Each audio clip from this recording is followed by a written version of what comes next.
سعيدا كن فريدا عش بفخر في الحياة لا تبالي فالمعالي بالتحدي لا سواه كن سعيدا كن فريدا عش بفخر في الحياة لا تبالي فالمعالي بالتحدي لا سواه. Assalamu alaikum wa rahmatullahi wa barakatuh. Welcome to MTV.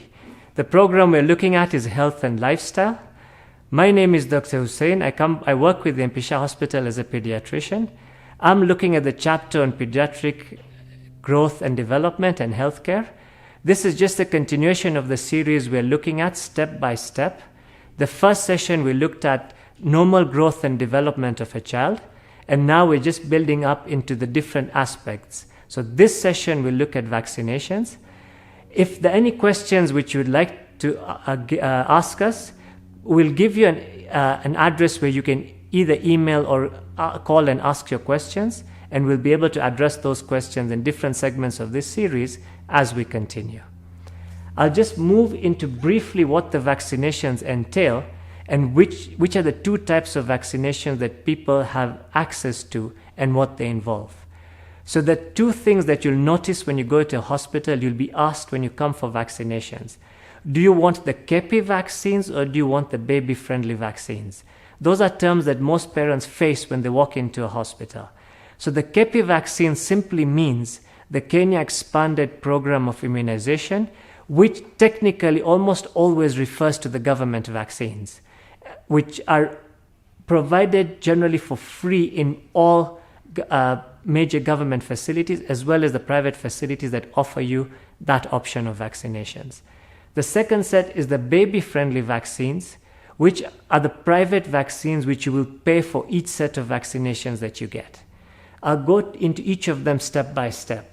So the general program which majority of Kenyans follow is the KEPI vaccination schedule, which starts off usually at birth. So when your child is born and is a normal term baby, you will get the oral polio vaccine as soon as your child is born, plus the BCG vaccine, which is usually given on the left forearm of your child, where you'll notice that there'll be a small dot and a bit of swelling, sometimes with a bit of pus appearing after the first 1 or 2 days of life. That's always given to a child who's born. When your child turns now 6 weeks of age, you'll be told to come back for your vaccinations. That's about the time when your child now receives the oral polio vaccine as well, will receive a combination of what we call the pentavalent vaccine. So the pentavalent just means penta for the 5. So they now get Haemophilus influenza type B. They get the hepatitis B vaccine. They get diphtheria vaccine. They get the tetanus vaccine, and they get the whooping cough vaccine. So that combination is called the pentavalent. Plus now there's also the pneumonia vaccine, which is referred to as the pneumococcal vaccine, which is also given at that point in time. The reason why you're getting those set of vaccines as early as possible, we now have a lot of work suggesting that most of our children are dying below the age of 1 year. Majority of them dying from pneumonia and associated vaccines, which used to happen when newborns died of tetanus about roughly 5-10 years ago. A lot of children dying from tetanus simply because they didn't receive the protection, either the mother in pregnancy or the child when they're born. When you come for the 10 weeks vaccines, at the same time now, you will get the pentavalent vaccine, you will get the second pneumococcal vaccine, and at the same time you will also get, we are now slowly phasing out the oral polio vaccine for the intramuscular, the IPV vaccine, which is going to be given into the muscles. So you'll get 1 dose of the oral polio vaccine and you'll get the IPV vaccine at that point in time. As you move to 14 weeks, so another 4 weeks apart, you receive the same set of vaccinations again. So it started at 6 weeks, then 10 weeks, then 14 weeks of age. So it's gradually built up every 4 weeks apart. When your child gets those are considered the compulsory vaccines, which we prefer all children need to get. I'll discuss some of the problems related to getting those vaccines and some of the disadvantages of such vaccines, but the problems parents face when they ask, does my vaccine have trouble? Does this vaccine cause problems for my child? If I don't take the vaccine, do I have that right? I'll discuss some of those questions in another segment of this show. When your child now reaches 6 months of age, according to the government schedule, you're supposed to get vitamin A supplementation every 6 months that your child grows until 5 years of age. So which means 6 months, 12 months, 18 months, every 6 months until your child turns 5 years of age is a recommended schedule for vitamin A for your child supplementation. When your child turns 9 months of age, that's about the time when the child gets the measles vaccine according to the government schedule. And if you're in certain parts of the country like Baringo, you will also receive the yellow fever vaccine if necessary. Then when your child turns 1.5 years of age, that's about the point where you receive now the booster for the measles vaccine. Current government vaccinations means you receive the measles as well as the rubella, so the mumps, you get the 2 vaccines. So it's MR. You receive those 2 together at 18 months when you're on the government schedule. For the private vaccination schedule, it might be slightly different. You will receive, when your child is born, the oral polio vaccine, the hepatitis B vaccine as the first dose, as well as now you'll get your BCG vaccine. So notice the slight change for the baby-friendly vaccines. You now have hepatitis B when your child is born instead of the government vaccine, which only had polio as well as just the BCG vaccine. At 6 weeks of age, the difference again between the baby-friendly vaccine and the government vaccination schedule, the baby-friendly vaccines give you something called the 6-valent, so the hexavalent vaccine, which also covers now, it combines with the meningitis vaccine. So they give you that added vaccination protection. The thing is, you're paying that out of pocket. It's not covered by the government vaccine, so you pay for that separately. But they will still do the 6-week vaccine, the 10 weeks vaccine, and 14 weeks on the same schedule as the government vaccine. At 6 months of age, when you go for your vitamin A supplementation, if you're taking the baby-friendly vaccine, the other thing that will be added for you when you go for the baby-friendly vaccines is the option of the influenza vaccine, which most people commonly refer to as the flu vaccine. So that's given when your child turns 6 months of age. When the baby-friendly vaccines reach 9 months of age, they will give you the measles vaccine, and they will usually give you the measles, mumps, rubella vaccine combined as one vaccine. So it's what they call the MMR. That's given at 9 months compared to the government vaccine, which is just the measles vaccine. At 1 year of age, now the optional vaccine which comes with the baby-friendly vaccines is the chickenpox vaccine and hepatitis A vaccine, which we hope the government will introduce the hepatitis A vaccine soon into its schedule. It's underway for discussion. When a baby turns 1.5 years, 18 months of age under the baby-friendly vaccines, they now receive the 3, measles, mumps, rubella. Notice the government vaccine was just measles and rubella. So that's the difference between the baby-friendly vaccines compared to the government vaccines. Each of them still run on a schedule of 6, 10, 14 weeks. The only difference becomes the number of vaccinations, the number of vaccines you get that cover the vaccines change slightly between the 2 vaccination schedules. Again, when the booster vaccines that are given at 5 years of age, which also given at 10 years of age, depending on which vaccination schedule you received. The one thing to note is for the tetanus vaccine, if your child gets an injury and gets a cut from a metal object, if you have received the 3 vaccines below the age of 5 years, you do not need another tetanus vaccine. Your child is fully protected until the age of 5 years. After 5 years, if your child gets an injury and is given 1 tetanus vaccine, that tetanus vaccine protects your child fully until the age of 10 years. You do not need to repeat too many tetanus vaccines in between. They can actually be harmful if you exceed the dose that's required. For the Now the baby-friendly vaccines, they give you boosters at 5 years, 10 years, which now tend to involve things like what we call a mixture of the diphtheria. Again, there's a booster for the tetanus, and there's a booster for the polio vaccine as well, which is given at 5 years and which is given at 10 years. So it's a schedule that follows for both children. Just the difference is you have more booster vaccinations when you take the baby-friendly vaccines, and you're paying completely out of pocket so it's all expenses are new when you're taking the baby-friendly vaccines. We'll just take a short break and be back and then discuss the topic of vaccinations further. Assalamu alaikum wa rahmatullahi wa barakatuh. Welcome back from the break. As I was discussing before the break, I was talking about vaccinations, the vaccination schedules between the baby-friendly vaccines and the government or the so-called KP vaccines, which we've been using. I'll just proceed a little bit further and discuss now some of the problems and questions parents ask us quite often, as well as what happens when children from different countries come into Kenya and suddenly they're faced with the vaccination schedule that the Kenyan system has. There's especially regarding the BCG vaccine, there's some countries in the world that do not give the BCG vaccine. A good example of that is the US. So children born in the US who sometimes come into Kenya have not received the BCG vaccine. Now, the reason why we give the BCG vaccine and we're so particular about it is it's protective against the TB that we have in the country. Unfortunately for us as a country, we are ranked somewhere within the top 20 countries in the world that have TB.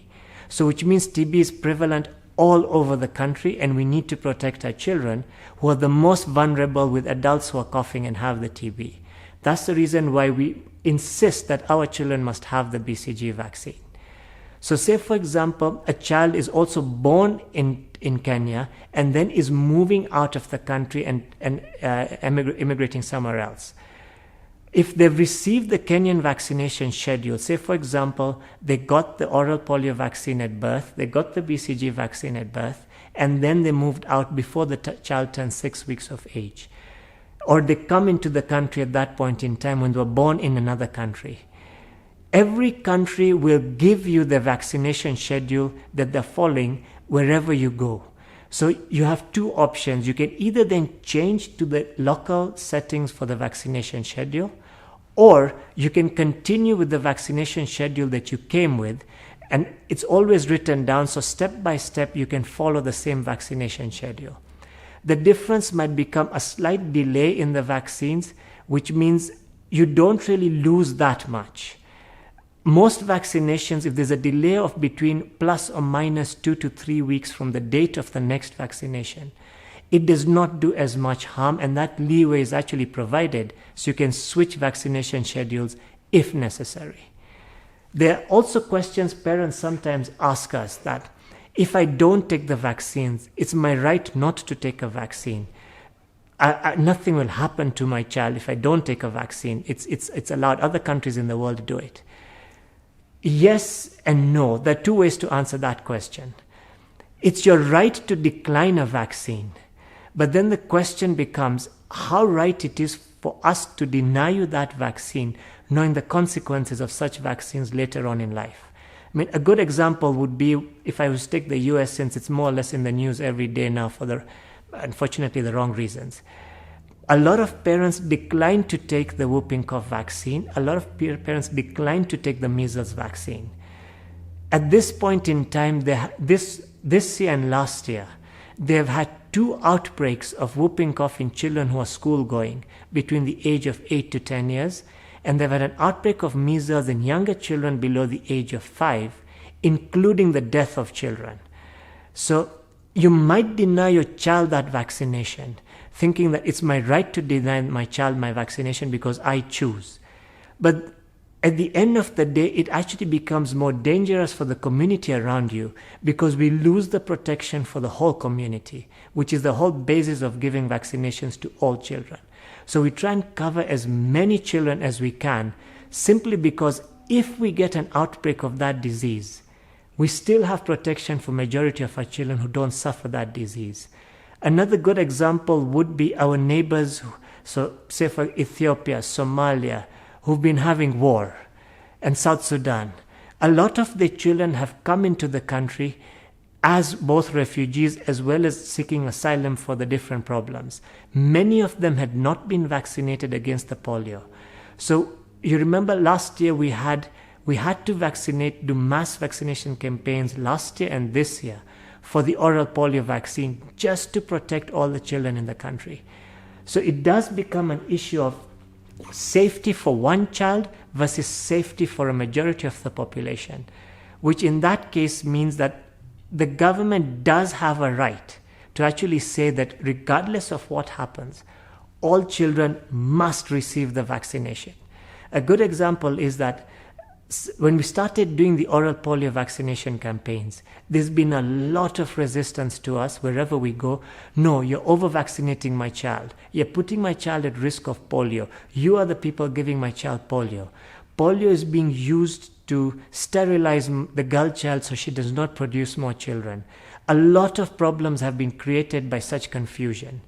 We request one thing when such things happen is that please contact your nearest healthcare provider.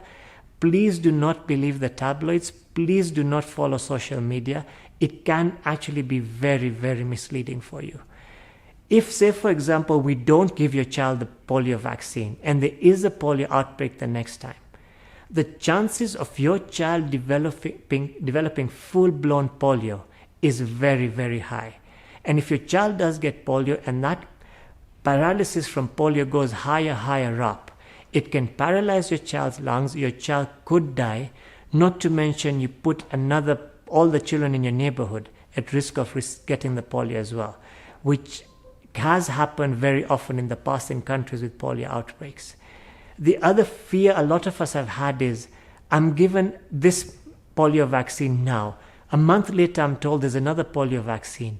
Is it right or is it safe for my child to receive the multiple polio vaccines?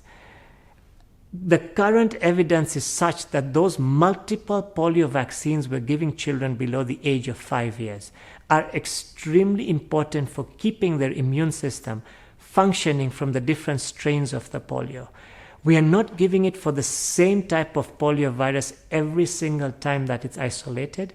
A lot of these outbreaks come from different types of polio viruses, and each of them needs a response at that point in time to protect children from that specific type of polio virus.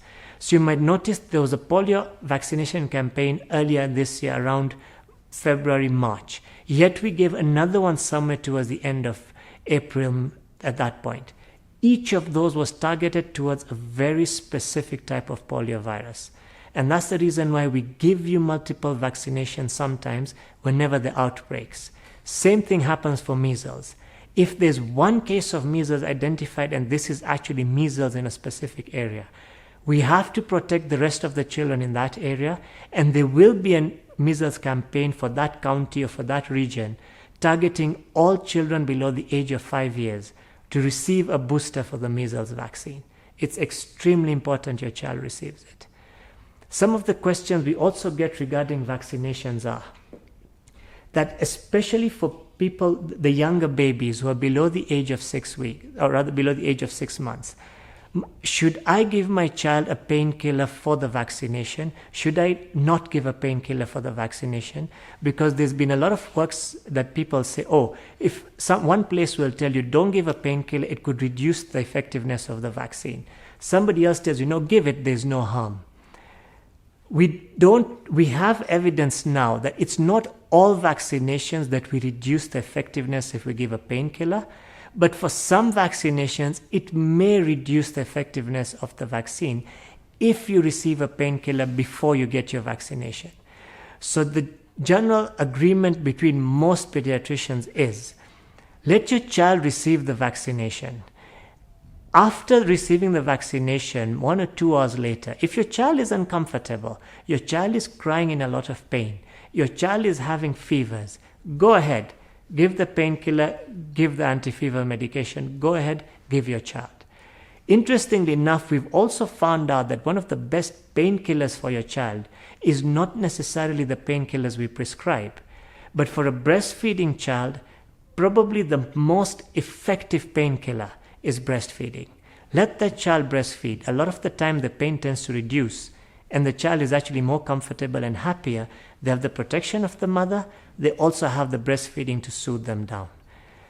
Some of the other questions we receive is that there are times when a child is given a vaccination, and usually when they get it into either any one of the thighs, they develop a swelling around that thigh area.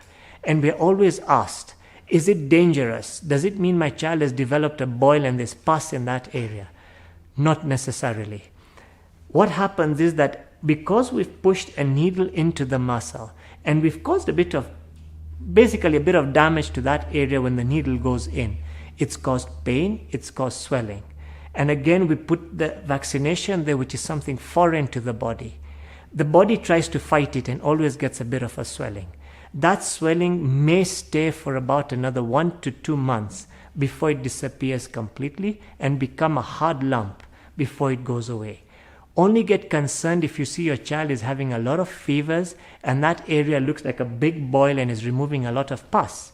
Then yes, make sure your child is seen so that in case there's any boil that's formed there, the pus can be drained out and your child can actually be protected.